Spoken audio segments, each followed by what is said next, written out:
Greetings, everybody. Welcome to another little episode series of Rimworld. This is the Alpha 12 version of Rimworld. I've been playing for a while, probably about a year. Not constantly, but just those versions. I've watched a bunch online, different YouTubers. Started with Paul Soares Jr. and Blitz was another one I watched a lot. Blitz Kriegsler. Really good at this game. And more lately, Midnight Snack Gaming. All very good YouTubers, LPers who all play this game, and they do a fine job of it. So yeah, all credit to them for getting me interested and teaching me all the things I knew about this game. And all credit to Tynan Sylvester, as you can see there, made this game. Boom, so cool. So yeah, I was asked while I was doing a playthrough of this game to do a little bit of a tutorial-based thing.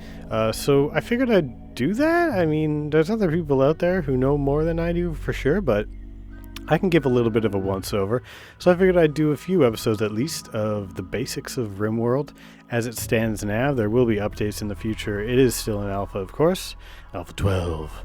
But I've heard it's not going to be for a couple of months. So we'll do that. We'll do that thing. Tynan's on a vacation, so have a good vacation, man. You freaking earned it. This game is amazing. I have sunk many hours into it, and time just seems to disappear. And I'm armor time. I should know what's going on with time, but I don't when I'm playing this game. It's gone. Anyways, we're going to get into it. I'll show you basically how to create a world and stuff like that, and then we'll get into it. Another little playthrough focusing on the game mechanics and how things work and all that stuff. So first thing you want to do is get on the main screen here. You want to create a world, which brings you to this. You can type in a seed or just kind of get a randomize. Both of these do the same thing, is that right? That's crazy. Okay, so randomize or reset your seed. You can choose a different size if you want. I'm just going to go with all the generic stuff. And I'm going to go with WIPOC for for a thing. I don't know why. It's just happening. Then generate a world. And what this does is it brings you into a map of Musida 8. Is that 8? Yeah, that's 8. And on here it gives you a bunch of different biomes, and they're going to have different climates and stuff. Along the side on the left you can see kind of the, latitude, longitude, elevation, temperatures, averages, of course, winter and summer, what biome it is, terrain it has, rainfall amounts, stone types in the area, and the growing period. Growing period is pretty good to keep a note of because you're going to want to know if you can plant outside or if you're going to have to plant inside, maybe do some hydroponics and stuff like that. So yeah, that's basically going to be your map, Musidis 8.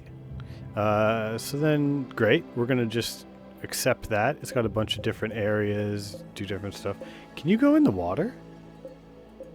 Dang, I don't even know. Anyways, I'm going to save and finish. And the second step, so that's your world. Now that's saved into its own little place. And we'll get back to that in a moment. But the next thing you do is you're going to want to make a colony. There are 3 different types of storytellers, which are kind of the... it was explained best to me, I think PSJ said, kind of like a dungeon master in D&D or like an RPG. So like what kind of character is kind of the overseer of your playthrough? There is the easiest one, Phoebe Chillax.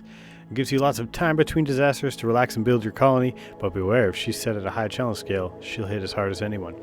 There are 5 different settings as well: free play, base builder, rough, challenge, extreme.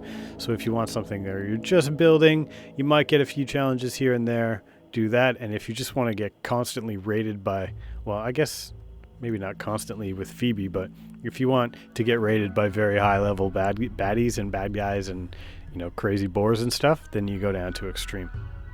So that's Phoebe. She is the kind of more, gives you lots of time. Lots of time to build up in between. And then there's Cassandra Classic, which is like the middle ground, kind of a balanced, I would say, playthrough. The times I've played on Cassandra Classic Base Builder, I think. And I think I may have gone up to Rough. And I've played once on Randy Random Rough, and it was a little tougher. He is the just crazy one. You never know what's going to come, if it's going to be a pack of squirrels or a group of pirates. And sometimes it'll be just one on top of the other, random events and other things happening. So Randy, let's read Cassandra first. Cassandra creates story events on a steadily increasing curve of challenge and tension. So it's just basic. And Randy doesn't follow rules. He'll generate random events and doesn't care if they make a story or triumph or utter hopelessness. It's all drama to him. I love these animations too. These 3 pictures are great. I love them so much. I love his little cutout sad face on his jacket. That's pretty great. And he's a cyborg, as you can see with his hand. He's got a bionic hand. Pretty crazy. Also, sweet hair dude. He's got like the mullet mohawk and a shaved smiley face. Anyways, loving it. Okay, so that's basically that. I'm going to go with... should I do Phoebe Chillax for this? Because I don't really want... Yeah, we'll go with Cassandra, just because we'll go with the general gameplay is what we're going for. So this is where you get back to your world. I'm going to select the one that we created ourselves. So I select that. And then you get back to this page where we were before. So what you want to do is pick a place that's going to be appropriate for what you want. I usually look around for year-round growth. That's my kind of goal. Can you go in the ocean? I don't even know. I kind of want to try that out. Maybe I'll do that just after this episode ends, so I can just see what's going on. But so yeah, I usually try to find year-round growth, and if I want not too much of a challenge, I'll go with the forest. Yeah, because it'll give you enough wood to get by. Take a look at the temperatures. 27 in the summer, so a little bit too warm to live, but that's okay. And it doesn't really go below freezing, so that's good. You don't have to worry too much about heat and cool given your basic circumstances, although things will always pop up that are going to have to make you worry about that stuff. So I'm going to go with that, I guess. Is it mountainous? We don't really know.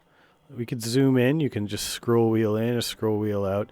To move around the map like this, you use your middle mouse click button to do that. It doesn't look too mountainous. Maybe we should try and pick something a little more mountainous. But it doesn't have year-round growth. Okay, interesting. Oh, there's that place, which is just into the shrubland. There's year-round. There's year-round there. There's a little bit of hills. Okay, we'll go with this. So you select that site. Again, you can change your different settings and whatnot. Select random, or I don't know what mode does. Oh, there's different modes. You can do elevation, check out how high you are. Oh, what's this? That's a faction base. Interesting. Different modes. Full. You can get all the info. I wanted to go here, I believe. Rainfall percentages. Ooh, so it might be raining quite a bit. Or not quite a bit, but a fair amount. And temperature. Alright, so that's cool. We'll go back to the regular biomes, year-round, limestone, and the slate. Looks good. Looks good. We're going to select the site for that. And here is where you get into your character selection. Now you can just take these 3 people. You get 3 colonists to begin with. You could just take these people if you want to, but as you can see, this person doesn't really know how to do all these things. Anything with a dash means they cannot even learn that. A 0 is fine. Eventually, if you give them a gun and tell them to go out hunting, they can level up that. These, you'll never be able to cook, construct, grow, mine, research, craft with this person, which is pretty rough, especially to start out with. You really need someone cooking, constructing, growing, mining. Like, you need those things. So what you want to do is hit randomize, get somebody else. Samantha, interesting. Can't do dumb labor, or incapable of dumb labor, but it looks like they can do it, but I don't know. It says incapable, but it says there's numbers. Anyways, that's crazy. But you can see she really likes shooting. This little flame here means a burning passion, and a mediocre passion for doing stuff like social. but also very good at crafting and stuff like that. So you can kind of just check out what they have. There's also ages here you're going to want to pay attention to. 75 is really old to kind of have in your colony. You might want to think about that. The second number here is a chronological age. Because we've been flying around in space for so long, the way that space travel works, you can be older in actual number than you are in age. Does it make sense? It might not make sense to you. If you've read Ender's Game, you might understand, or the sequels anyways, you might understand what I'm talking about. There's also childhood. It gives a little backstory about what they do and how they got their skills that they got, so that's pretty interesting. I always like to read those things. It tells you what they're incapable of, and it tells you their traits, chemical interest and trigger happy, and it gives a little description of what those things do, and that will affect your playthrough for sure. I usually try and stay away from things like abrasive. Lazy is not so great to have. Yeah, here's abrasive. Especially if things are bugging here, says what's on their mind, tend to rub people the wrong way. So that's going to bring your other colonist moods down. And moods become very important, especially in this alpha.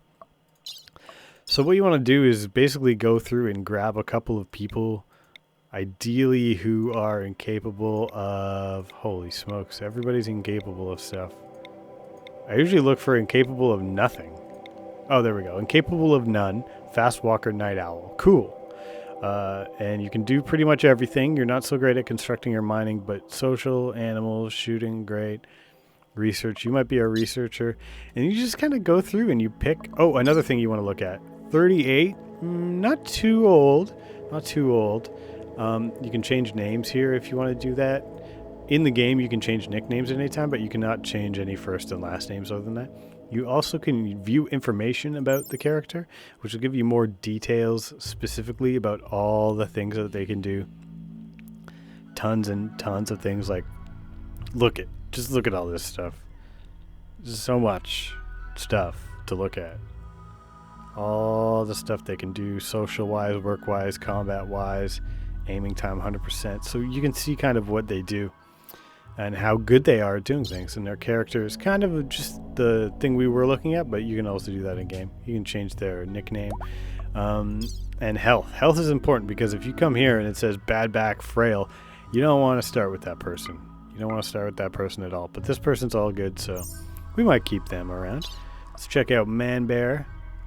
So based on your skills, we need a constructor and miner pretty freaking badly. Cooker, grower, yeah. We need someone. Okay, you're a great cook and medicine. That's good. Okay, that's not too bad. Check out your health. Good, you're alive. You're okay. Enthusiastic. 36 years old. Straight up, you haven't been traveling through space for very long. Oh, it's a female. Sorry if I said male. Abrasive though, so we're just gonna get rid of that person and look for the next with incapable of him. Pessimist. Oof, not so bad. At least doesn't affect other people. Medicine and cooking's pretty good. Crafting and research is up. Great. We need someone who's great at shooting, I think. Shooting and cooking, construction. Construction's okay. No, construction's not okay. We need someone who's great at many things. We're gonna get rid of this person. For shout. Capable of none, neurotic, sanguine, brawler, eh? So that's, yeah, we need a good shooter over here, maybe? Huh? Yeah, maybe? Oh, another brawler. I don't know. It takes a little while to go through. Actually, I'm just going to start here. None. Let's just make sure they're all healthy. You're a little old, but are you healthy? Oh, no, not good. See, bad back. We don't want that. Keep going. I'm going to get started very soon. 54 years old. Pretty old. Cataracts and stuff. Sorry. No good. Optimist. Trigger happy. This is looking alright. Let's see. Health. Torso. Scratch scar. It's alright, though. Just a scratch. 'Tis but a flesh wound. So, yeah. Okay, we're just going to go with these people. I might have made some mistakes. But, you know, I could have just clicked on the random first one. So, let's see. We're probably missing some things, but we'll figure that out on the inside. And here it is. into the world. That's the very, very basics of how to make a world. Come on back next time, and we'll actually start this thing off right. Here's the storyline, though. The three of you awaken your crypto-sleep sarcophagi to the sound of sirens and ripping metal. You barely get to the escape pods before the ship is torn apart. Sometime later, you land on this unknown Rimworld. As pieces of the shredded starship fall around you start making plans to survive, which we will do on the next episode of The Basics of Rimworld. Lindsay, Boston, and Manbear. Will they survive? Will you learn anything about Rimworld? I hope so. I hope you come back at next Armor Time. This has been Armor Time. Until then, take it easy. Peace.